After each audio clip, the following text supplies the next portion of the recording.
Meanwhile, the presidency has reacted to concerns raised by Nigerians over the absence of President Bola Ahmed Tinubu and Vice President Kashim Shettima. The president is currently on a 2-week vacation in the United Kingdom and has recently visited France, while Shettima is in Sweden for a 2-day official visit, raising concerns over a leadership vacuum in the country. The special advisor to the president on information and strategy, Bayo Ononuga, however, in a post on X, said Tinubu and Shettima are fully engaged with the nation's affairs even while they are away. His tweet reads in part, 1. It is important to note that the President and Vice President are fully engaged with the nation's affairs even while they are away. There is no leadership vacuum in the country. We had a similar situation in 2022 when former President Buhari and former Vice President Osinbajo were found to be simultaneously out of the country. President Buhari attended Onga 77, while Osinbajo participated in the burial of Queen Elizabeth II. We have also experienced it during this administration between late April and early May this year, while President Tinubu was in London after visiting the Netherlands and Saudi Arabia, where he attended the World Economic Forum. Vice President Kashim Shettima left Nigeria, first of all to Nairobi, to attend the International Development Association Heads of State Summit. After returning, he left for Dallas, Texas, to attend the U.S.-Africa Business Summit organized by the Corporate Council on Africa. President Tinubu returned home on 8 May. During this time, the government's machinery did not halt. Finally, the Constitution, a testament to our adaptability in the virtual age, does not explicitly require the physical presence of either the president or the vice president in the country at all times to fulfill his duties. Obviously, the outrage in Nigeria is because of what we are experiencing at the very moment, and both our leaders are out of the country, despite what the Constitution says. Dr. Abati. Okay, let's just take the issues. I think they are fairly straightforward. Number one, Nigerians have the right to ask for their president. I've cited an American president before on this program in a book titled "The President is Missing," when the president disappeared just for 3 days to go and have a dental surgery. And there was outrage. And the book, talks about how that matter was resolved, and the journalist who raised the alarm was right. Number two is that Nigerians are now saying, where is our president? This is a question they ask all the time. But the substantive issue that is before us now is that the president is away on a working vacation, which I say is an oxymoron.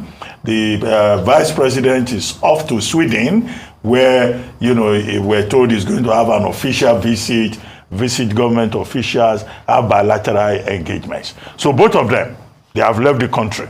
So you remember that apocryphal story about Nnamdi, whose father on a sick bed asked the question, Nnamdi, all of Nade here, who they shop? So I think we should ask them in Aso Villa that who they shop. Mr. Ononuga says there is no vacuum. However, Section 5 of the 1999 Constitution gives the president powers to delegate authority to either the vice president or any of the ministers that he may so choose. But further in that Constitution, Section 145, Section 146 says if the president is going to be away for any reason, for a certain period of time, either due to incapacitation or private reasons or whatever, he must hand over to the vice president and transmit a letter to the National Assembly. No letter was transmitted to the National Assembly.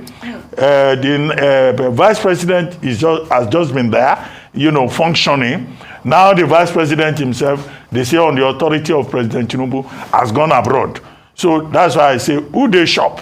Because there are certain powers under that same Section 5 that cannot be delegated by the president. It has to be either by the president or the man who was elected on the same joint ticket with him. This is one of the reasons why they also say, for security reasons, that the president and the vice president cannot travel in the same aircraft. Now, Mr. Ononuga says we are in a virtual age, a digital age, where the president and the vice president can perform functions from anywhere in the world. I hope one of these days they will not say the president is in Australia and is running Nigeria from Australia. If the issue is about digital approach to leadership, you can use digital technology in Nigeria too. So my caution should be citing precedents, saying Buhari did it. We also did it in April.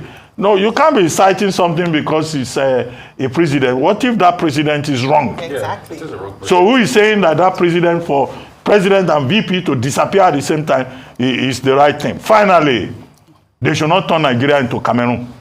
Because the people of Cameroon, the last time they cited their president was 1 month ago.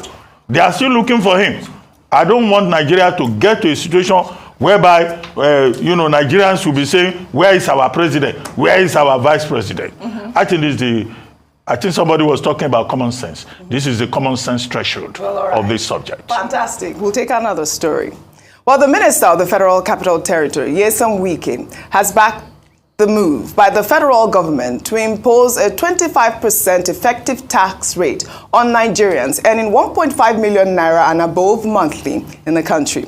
Wike, while speaking at the Abuja Business and Investment Summit organized by the Abuja Investment Company Limited on Wednesday, advised Nigerians to pay their taxes to boost infrastructure development in the country, adding that there is a need for collaborative efforts between the government and investors in the country. Let's take a listen. When people say government is not to make money, who told you that? If government is not to make money, how do we have money to provide services? Government needs money. That's why government said pay a tax. It's very, very important.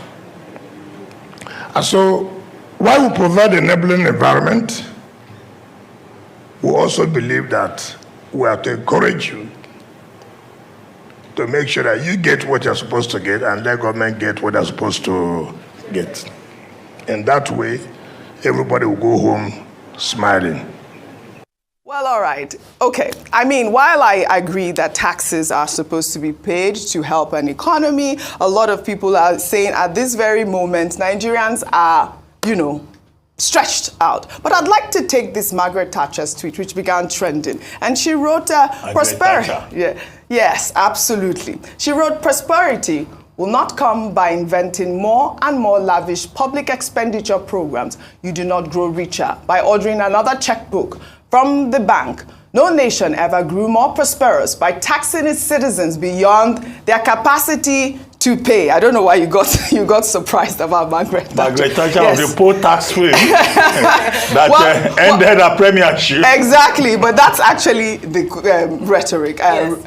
I can't remember who it was who recently said you can't tax your way out of an economic recession or out of economic challenges. And this is the story of Nigeria. There's such a thing as a social contract where the people do their own part in nation building and economy, and the government has a responsibility to the people. It's not by tax. Nigerians have been overtaxed, let me just put it that way, in the last few months, in the last few years, and there's not a lot to show for it. Can you show us the infrastructure? Usually it is a chicken and egg situation whereby it's like, okay, what comes first? We need more revenue to do more projects that would benefit the people to build infrastructure, but we also need infrastructure to enable people be able to have jobs to be able to pay these taxes. So if you're going to tax the people, create an enabling environment for people to thrive. What other governments do is that you stimulate the economy so that people are able to make money and then can pay their taxes. In fact, it's the poorest of the poor who pay most taxes. Right. A recent report in Guardian says that only 1% of the super rich in Nigeria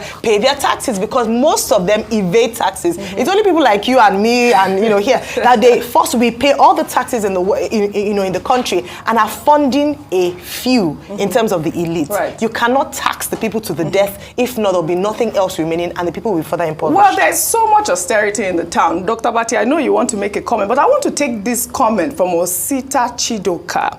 And, I thought this would resonate among a lot of Nigerians. He wrote yesterday, I spent 100,000 naira on fuel, nearly filling the tank of a Lexus 460 Jeep.